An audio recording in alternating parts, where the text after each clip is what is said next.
Mardi 27 septembre. Chère Angélique, on me dit que l'esclavage n'existe plus ici, mais le racisme laisse ses traces. On a tellement voulu oublier qui tu étais que face à toi, ils te refoulent, te nient, se mettent des draps sur la tête et te pendent ou te brûlent. Il y en a encore pour t'enchaîner derrière un camion et te traîner dans la terre. Angélique, est-ce que les choses ont tellement changé? Ou es-tu seulement libre parce que l'on refuse d'en parler? Je t'attends. Guy. Guy Girard, à qui parlez-vous avec autant d'émotion? C'est Marie-Joseph Angélique, une esclave qui a été pendue à Montréal en 1734. Okay. Mais dites-moi, quel genre de relation que vous avez développé avec ce personnage?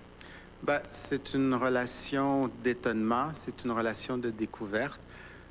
Découvrir comme ça que l'esclavage était présent à Montréal, qui a duré au moins 150 ans, que c'était des très jeunes Africains, la plupart mouraient à l'âge de 20 ans, ainsi que des esclaves amérindiens qui se retrouvaient à Montréal, à Québec, à Trois-Rivières. Okay. Donc, toute cette histoire, est-ce que vous avez été la chercher ou bien quelque chose qui vous a amené à ça? L'histoire de Marie-Joseph Angélique, c'est un peu une découverte, c'est un peu un hasard. Je travaillais sur un autre projet qui était de construire un bateau le long du canal La Chine, qui est là présentement durant tout l'été. Et donc, je cherchais un nom à ce bateau-là. Et celui qui m'est venu, c'est l'Espérance. L'Espérance, entre autres aussi, parce que c'est un bateau qui a été construit avec des handicapés physiques. En recherchant sur l'Internet, j'ai trouvé que l'Espérance était un des premiers bateaux négriers à quitter la France. Ça m'a rentré sur l'exploration sur qu'est-ce que c'était l'esclavage. Et au Centre d'histoire de Montréal, donc, il y avait un extrait qui parlait de Marie-Joseph Angélique, qui était donc une des seules personnes qu'on peut vraiment connaître à cause du procès judiciaire qu'elle a eu en 1734. Pourtant, en lisant vos écrits, on a l'impression que vous la connaissiez depuis tellement longtemps. J'ai parlé à différents auteurs, gens de théâtre, qui ont travaillé avec Marie-Joseph Angélique. C'est vraiment l'expression « travailler avec », dans le sens que plus on se rapproche de son histoire, qui est quand même très dramatique, parce que non seulement elle a été esclave, mais elle a été jugée pour un feu qui a détruit le tiers de la ville de Montréal. Elle a été torturée, elle a été donc pendue sur la place publique après être humiliée à travers la ville. Donc, son histoire, ce n'est pas seulement une histoire sur l'esclavage, mais c'est aussi une histoire sur le traitement qu'on peut avoir vis-à-vis d'une autre personne. Et le lien que je fais avec l'exposition, c'est que l'esclavage n'est pas quelque chose qui se parle au passé, que ça a eu lieu à Montréal, mais que présentement, en 2002, bien, il y a encore beaucoup de situations d'esclavage, des millions de femmes et d'enfants qui continuent à être maltraités ainsi. Et qui voulez-vous surtout toucher avec ce genre d'exposition? Je crois que c'est une exposition qui s'adresse à tout le monde, à toute personne à Montréal, dans le sens que ça fait partie de l'historique de la ville, en même temps aussi que c'est un fait qu'on ne connaît pas. Et je crois que la première étape est simplement de découvrir que l'esclavage, c'est quelque chose qui est très proche de nous ici à Montréal et que plus on en apprend, plus on peut être sensible vis-à-vis de ce qui se passe aujourd'hui autour de nous. Ça veut dire que vous pensez vraiment pouvoir changer un petit peu les choses avec l'histoire de Marie-Angélique? Est-ce que vous pensez que ça va sonner des cloches? Bien, je crois qu'il y a beaucoup de personnes qui vont pouvoir s'identifier. Et dans mes recherches, ce que j'ai vu, c'est que quand on parle beaucoup de l'ignorance qui crée beaucoup de problèmes, donc à l'intérieur de l'exposition, j'ai fait 7 conférences, 2 ont déjà eu lieu. Et en septembre prochain, il va y avoir 5 conférences, une sur l'histoire des Noirs à Montréal, une en français et une en anglais, une sur Haïti, une sur Marie-Joseph Angélique, comment des auteurs interprètent Marie-Joseph Angélique, et la dernière avec l'UNICEF et Amnesty International. Donc, vraiment dans le but pas de convaincre les gens, mais de leur rendre certaines informations accessibles. Monsieur Girard, merci beaucoup. Ça me fait plaisir.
escape this corporate enslavement and this contemporary engagement to dollars and cents. My innocence is spent on work as my integrity gets hurt because my boss had a bad day. Because I can't do it the same way today that I did it yesterday. The government's foreplay fucks me in taxes. My job rapes me of time, forcefully penetrates my mind with cheap one-lines, infects my spirit with dollar sign visions for every nickel and dime of time I'm tired behind, left behind, sleep, sanity, and the comforts of poverty. This pursuit of profanity locked the third tiers, blood, sweat, and tears, and shackles of economic serfdom. My freedom's 8 hours stolen daily from 9 to 5. But still I strive to earn cash, strive to learn in class that my minimum wage ask will fast clash with the craft of making dollars. Contemporary slaves wear white collars and blue collars while their husbands and wives holler at a third of their lives, spent, underpaid, and criticized by girls and guys in suits who don't know the roots and truths of hunger pains. My lack of capital to sustain the free market economy's aim to have me locked behind barcode blasphemy and the reality that the New World Order will make my life shorter as the disorder of the system falls victim to its own methods of prostitution.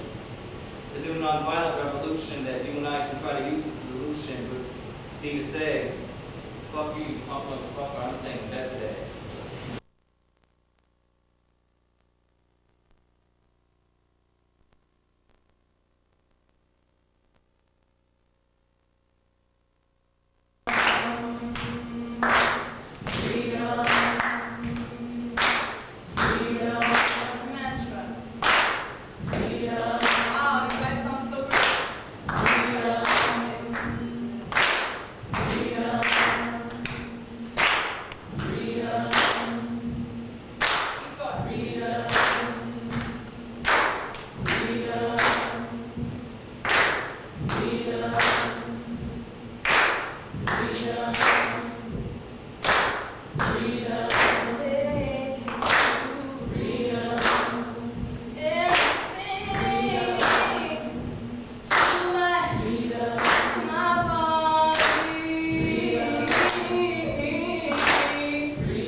Nous avons trouvé environ 4000 esclaves dûment identifiés, ce qui veut dire qu'il peut y en avoir beaucoup d'autres.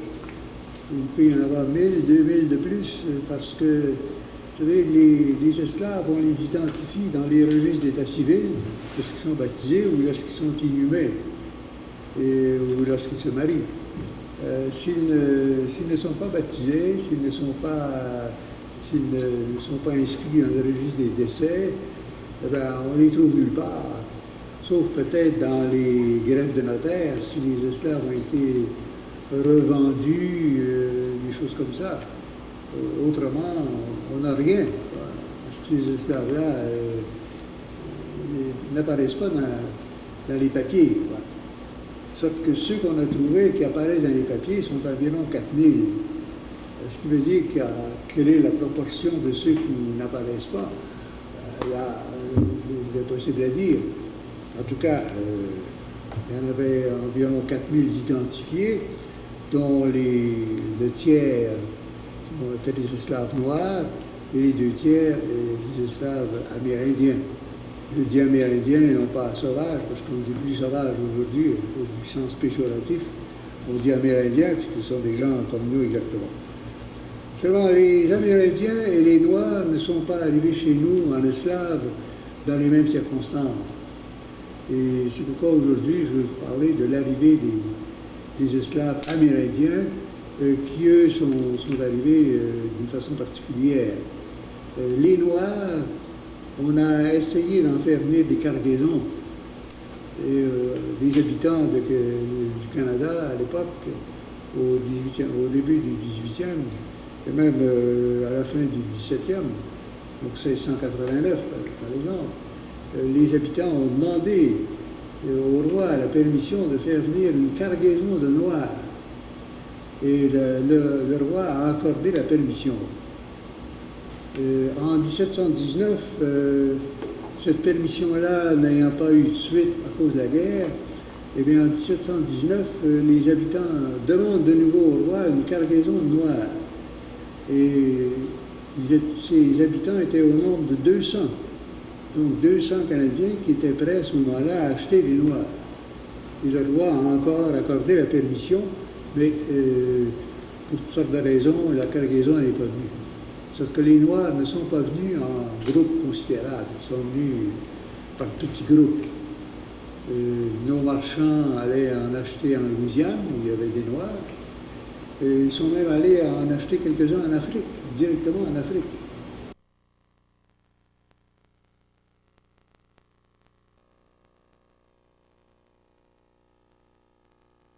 Did you know that a black man was a linguist, interpreter, explorer, and pioneer in what was then New France, and that man worked as an interpreter for Samuel de Champlain, whose name I'm sure everybody knows. Champlain Bridge is named after him, and this man worked for Champlain in the expedition of 1608, having been hired by Pierre Dugas de Monts, and this man's name was Matthew de Costa. Did you know that the first African who came to the age of majority and died in Quebec arrived here in 1628 with the English Kirk brothers, 2 brothers who were in the service of the King of England and who wanted to take Quebec away from the French. They did not succeed, but they came, and with them was this young boy, a slave that they had bought somewhere in Europe. But he was sold here. They did not take him back to Europe. He was about 6 years old at the time. His teacher became one Father Paul Lejeune, a superior general of the Jesuits at Quebec. This boy became an integral part of the household of Guillaume Couillard, son-in-law of Louis Hébert, who was the first farmer in Quebec. And this boy's name was, according to baptismal records, Olivier Lejeune. The Jesuit priest gave him his last name. Did you know that in 1734, and you should know that, a slave woman in Montreal was accused of setting fire to her owner's house. She was captured, tortured, paraded through the streets, then hanged, and her body burned. Her name? Marie-Joseph Angelique, after whom this series of lectures is named. Did you know that Governor James Murray, the first British governor of Quebec, wrote in 1763 to a friend in New York that, and I quote, "I must earnestly entreat your assistance. Without servants, nothing can be done. Had I the inclination to employ soldiers, which is not the case, they would disappoint me, and Canadians will work for nobody but themselves." Black slaves are certainly the only people to be depended upon.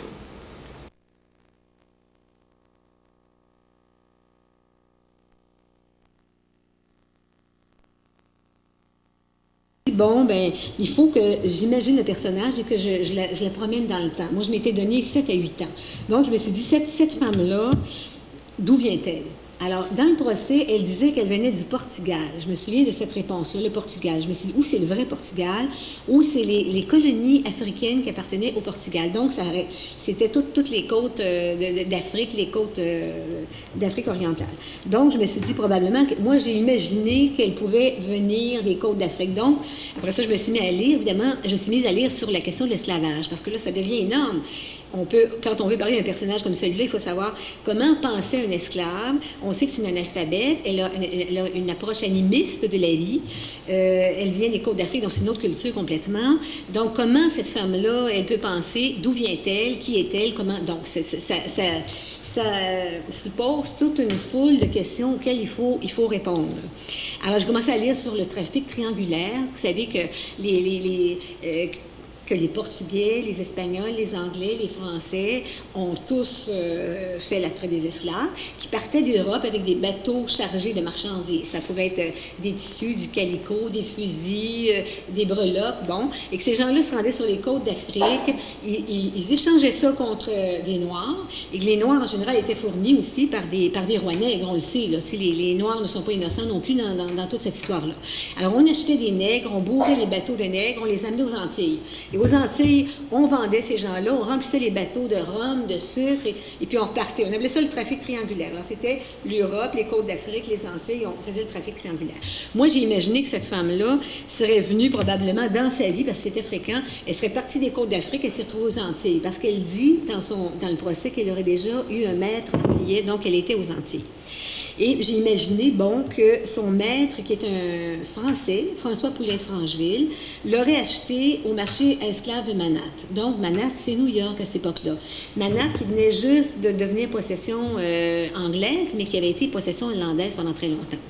Donc, cette femme-là est achetée par François Poulain de Francheville, qui est un marchand de fourrure, qui a été le fondateur des Forges de Saint-Maurice. Donc, moi, quand j'ai découvert ça, je me suis rendu compte que il n'y avait pas qu'elle là-dedans, il y avait son propriétaire, qui était quelqu'un d'intéressant, et sa femme, Thérèse de Coigne, qui est une des premières femmes d'affaires du régime français.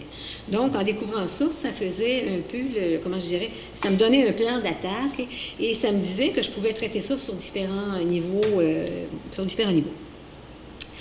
Alors donc, c'est un peu comme ça que j'ai commencé à écrire ce roman-là. Maintenant, pourquoi en faire un roman historique d'abord? Parce que moi, personnellement, je crois beaucoup au roman historique. J'aime l'histoire.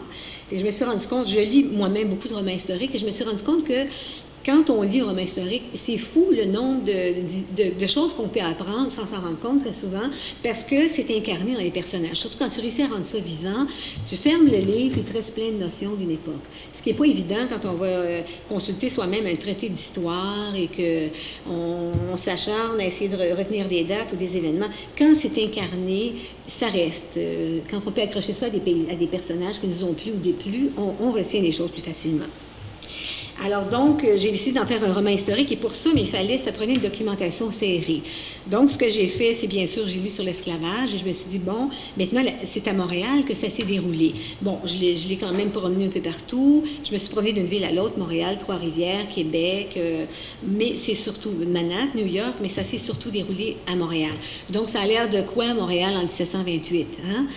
C'est une ville militaire, c'est une ville où on fait déjà la traite des fourrures. C'est une époque, cette époque-là, 1728 à 34, c'est une époque de paix. Parce que depuis le traité du Trek de 1713, on a fait la paix avec l'Angleterre. On le fait théoriquement. C'est-à-dire la France et l'Europe, en Europe, la France et l'Angleterre sont théoriquement en paix. Mais ici, la guerre se continue d'une autre façon, c'est-à-dire, vous le savez, c'est une guerre de territoire, c'est-à-dire les Anglais au sud qui sont coincés près de la côte atlantique, qui sont 10 fois plus populeux que les gens de Nouvelle-France et qui ont besoin de terre, et nous qui prenons de plus en plus d'expansion, parce qu'en 1728 déjà, on avait découvert l'Ohio, le Mississippi, on était rendu jusque dans le golfe du Mexique, on était rendu aux Rocheuses, puis on repoussait les Anglais à l'est des Alleghenies, donc c'est une guerre de survie, c'est une guerre de conquête. Donc, chez nous, la guerre se continue continue, mais c'est une paix relative. Avec les Iroquois, par contre, peut-être que vous avez suivi les événements, la Grande Paix de Montréal en 1701, il y a eu on en a parlé ici au musée Pointe-à-Calière. Donc, depuis 1701, il y a une paix qui s'est installée entre les Iroquois et les Français, parce que vous le savez, tous nos manuels d'histoire nous le disaient. L'ennemi public numéro 1 pour nous, c'était l'Iroquois, le méchant d'Iroquois, si on s'en souvient. Hein? Bon. Alors, donc, depuis 1701, les Iroquois se tiennent relativement tranquilles. Ils ont adopté une position de neutralité et avec les Anglais et avec les Français, une position très brillante où ils tirent très adroitement leur épingle du jeu. Donc, c'est une période de prospérité économique. Alors, chez nous, commence à se développer, chez nous, en Nouvelle-France, toutes sortes d'industries, dont les forges Saint-Maurice. Les forges de Saint-Maurice, et c'est François Poulin de Francheville, le maître de Marie-Joseph Angélique, qui va développer les forges.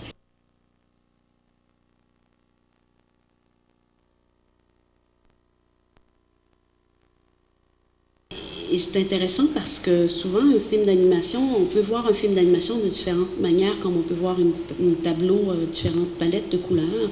C'est qu'il y a différents styles d'animation. Et un film d'animation a fait beaucoup de festivals et a fait beaucoup parler de lui, mais en même temps, ce qui est très étrange, c'est que dans les festivals de films d'animation, il est très apprécié du public à travers le monde. Donc, il y a une portée universelle, le film. Et ça m'a vraiment surpris. Je m'attendais vraiment à une ouverture d'esprit, mais là, grand comme ça, je ne m'attendais pas à ça. Parce que déjà, même au Québec, quand j'ai commencé mon histoire, j'en avais parlé et tout ça. Les gens étaient contents. Mon producteur, Yves Leduc, a entendu cette histoire-là, premièrement, de changer des femmes battues à l'histoire des Noirs et de parler évidemment de l'esclavage à travers le temps et glisser à la fin et dire bon, on a eu de l'esclavage ici. C'était touché un peu. Et j'ai eu des réticences chez certaines personnes. Donc tu te dis, s'il y en a ici, imaginez-vous ailleurs. Et ce que je voulais dire, c'est que dans le milieu du cinéma, le film est considéré comme un film comme cinématographique, autant d'animation d'art que documentaire, il y a comme quelque chose de plus cinématographique que de l'idée d'un film d'animation en tant que tel. Parce qu'on a souvent l'idée que l'animation, c'est des cartoons, et c'est pas vrai. C'est comme, je dirais, il y a du bleu, du rouge, du jaune pour faire des tableaux, et c'est la même chose au niveau des styles d'animation et des genres. Donc un film comme ça qui parle, premièrement, c'est peut-être un des premiers films qui parle sérieusement de la condition des Noirs, de l'histoire, c'est comme une célébration aussi du peuple noir, c'est la première fois en animation, donc ça surprend. Ça surprend au point où des fois j'entends des juges me dire des trucs incroyables. Et ça me surprend parce que le public réagit tellement fort au film que je me dis comment ça se fait que les jurys qui connaissent l'art, qui connaissent l'animation, ont peut-être quelquefois une idée un peu étroite du geste posé. Tu sais, comme dernièrement, j'étais au Japon, et là, tout le monde dit « tu vas avoir le Grand Prix ». C'est assez dans tous les festivals comme ça. Et j'étais au Japon dernièrement, j'arrive, là, ça fait 2 semaines, et le public japonais était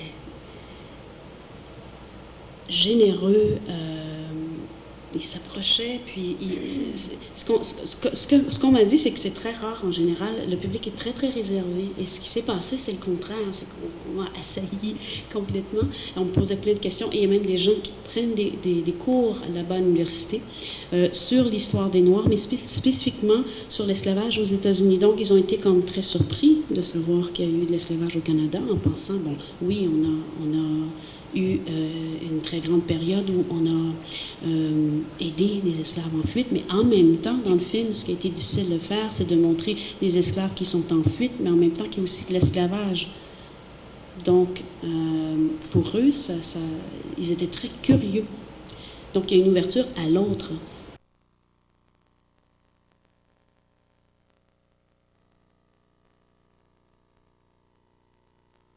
Parler de l'esclavage et de la colonisation. Évidemment, on ne peut pas les séparer, colonisation et esclavage, et de l'esclavage jusqu'à l'indépendance. Autrement dit, de faire une sorte de cheminement avec vous sur une histoire qui est celle des ancêtres de beaucoup de nouveaux montréalais, c'est-à-dire les Haïtiens d'aujourd'hui, qui vivent parmi les anciens esclaves ou les anciens colons, je ne sais pas, qui ont vécu. Je voudrais donc vous remercier de l'occasion qui m'est offerte. Et j'ai l'occasion, j'ai l'habitude de m'adresser plutôt à des auditoires d'Haïtiens, donc qui sont en général bien au courant de l'histoire d'Haïti, globalement. Mais cette fois-ci, dans mon auditoire, il y a évidemment des gens qui sont curieux de connaître un peu mieux cette histoire-là, et qui est un segment aussi de l'histoire de l'humanité. Et c'est avec plaisir que je vais vous présenter mon exposé qui s'intitule, et je le fais à la demande de Guigia, de l'esclavage à l'indépendance, à la libération, évidemment. Ne vous attendez pas à un exposé détaillé, parce que ça englobe pratiquement 3 siècles d'histoire, et on ne peut pas faire le détail de 3 siècles d'histoire en peu de temps, en moins d'1 heure. Il s'agit donc d'une synthèse historique, et comme toute synthèse, elle sera forcément réductrice. Il s'agit de poser le cadre dans lequel se déroule cette histoire, et qu'est l'histoire, je pourrais dire, d'Haïti déjà, dès l'origine. D'ailleurs, le pays Haïti s'appelait Haïti avant de s'appeler Hispaniola puis Saint-Domingue, et qui va redevenir Haïti au moment de l'indépendance.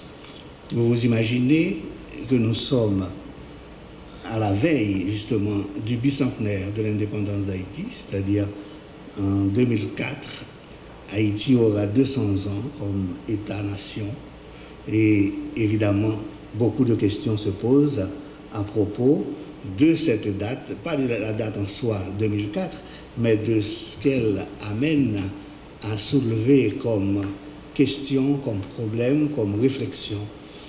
Nous ne ferons pas ce travail aujourd'hui, c'est plutôt de voir comment on est arrivé à 1804, comment de 1492 on a abouti à 1804.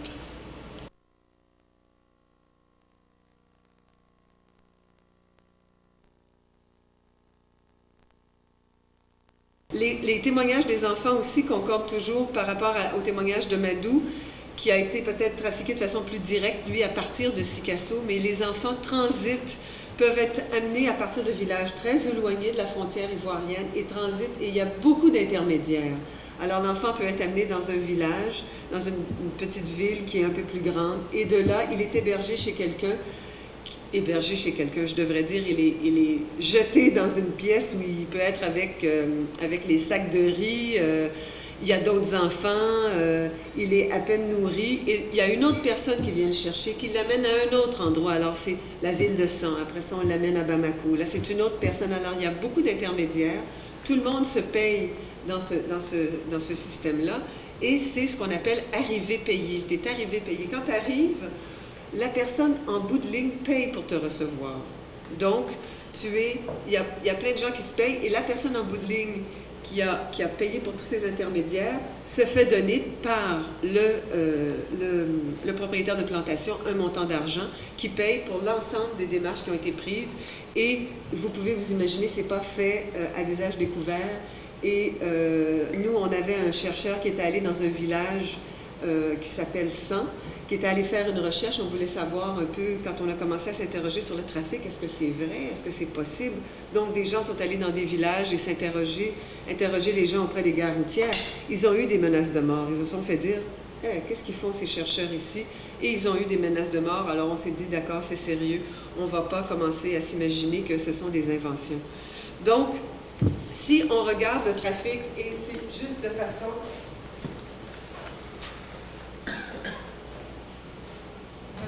mondiale, je ne veux pas m'éterniser trop là-dessus, mais je pense que c'est quand même intéressant. On dit que chaque année, plus d'1 million d'enfants sont achetés, exportés ou importés dans leur pays ou à l'étranger comme des marchandises. Le trafic d'enfants est en progression constante, est la 3e activité lucrative du crime organisé à l'échelle mondiale, après les stupéfiants et les armes légères. Donc le trafic des enfants et le trafic des personnes humaines est le 3e plus gros crime organisé à l'échelle mondiale. Chaque année, on peut, des Népalaises, alors vous voyez, il y a des pays qui sont pourvoyeurs et destinataires, et il y a des pays destinataires. Et on voit qu'il y a des grands mouvements qui se produisent. On peut dire qu'il y a 7000 jeunes Népalaises chaque année qui sont amenées en Inde pour y être vendues ou achetées, et qui travaillent dans des fermes, qui travaillent dans des manufactures, le tourisme sexuel, dans les cirques, et dans la culture de la pomme de terre, toutes sortes de cultures. Elles sont forcées aussi à la mendicité et elles sont souvent domestiques. En Afrique occidentale, là où moi j'ai travaillé, en Afrique de l'Ouest, on va avoir une carte tout à l'heure, on calcule qu'il y a 200 000 enfants qui sont victimes de trafic présentement. Au Guatemala, on dit qu'il y a environ 1500 bébés qui sont vendus ou achetés pour être adoptés en Amérique du Nord et en Europe. Alors c'est nous aussi.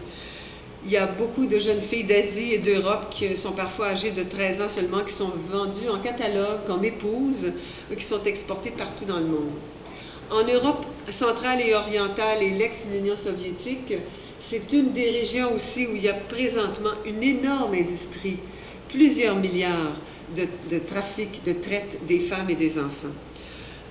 D'ailleurs, quand Guy parlait, je ne l'avais pas mis sur ma feuille, mais dans le site Internet de l'UNICEF Canada, qui a des articles spécifiques sur le trafic des enfants dans la campagne Halloween auprès des enfants des écoles secondaires, je vais revenir là-dessus. Sur le site, on dit actuellement, le trafic d'enfants est 10 fois supérieur à ce qu'était le trafic d'esclaves outre-Atlantique dans sa période la plus active. Alors, on ne s'était pas parlé, Guy et moi, mais quand il disait ça, c'est tout à fait vrai qu'il y a présentement du trafic et du traite des personnes humaines, et particulièrement des femmes et des enfants, qui est à une très grande échelle, et c'est un fléau extrêmement important.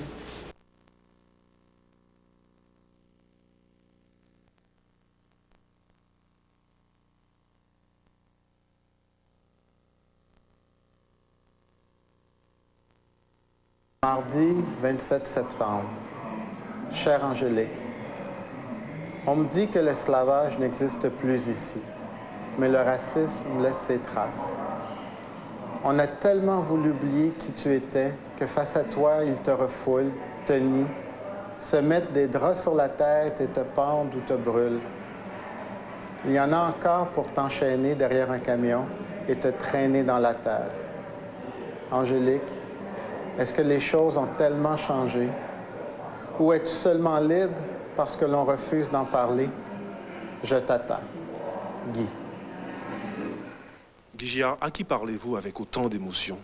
C'est Marie-Joseph Angélique, une esclave qui a été pendue à Montréal en 1734. Okay. Mais dites-moi, quel genre de relation que vous avez développé avec ce personnage?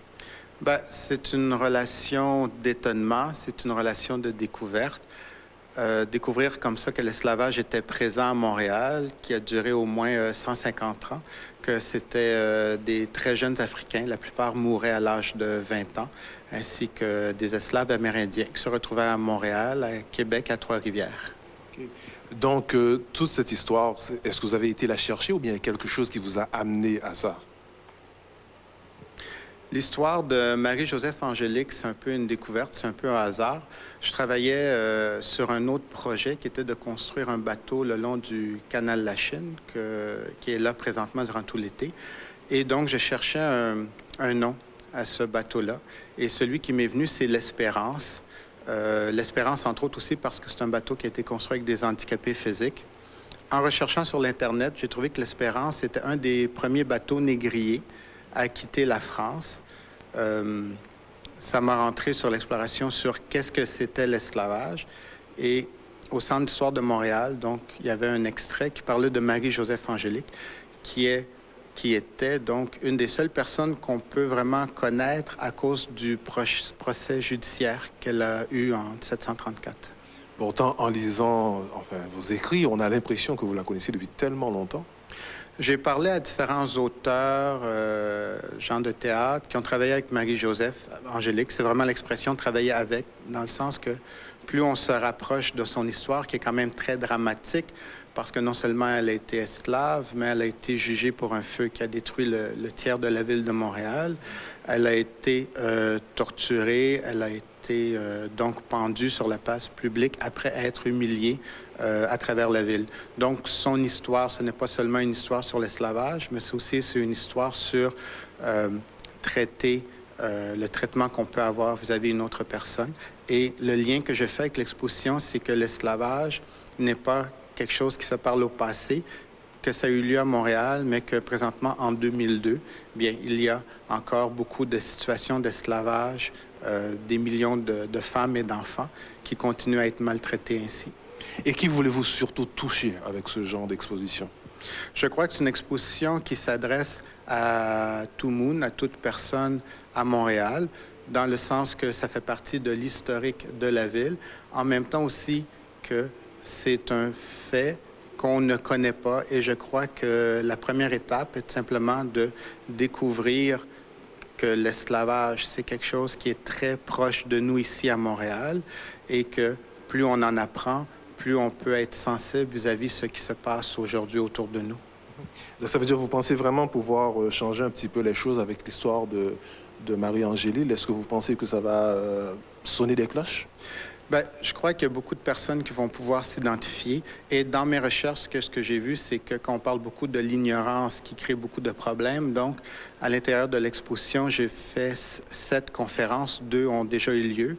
Et en septembre prochain, il va y avoir 5 conférences. Une sur l'histoire des Noirs à Montréal, une en français, une en anglais, une sur Haïti, une sur Marie-Joseph Angélique, comment des auteurs interprètent Marie-Joseph Angélique, et la dernière avec l'UNICEF et Amnesty International. Donc, vraiment dans le but pas de convaincre les gens, mais de leur rendre certaines informations accessibles. Monsieur Giard, merci beaucoup. Ça me fait plaisir.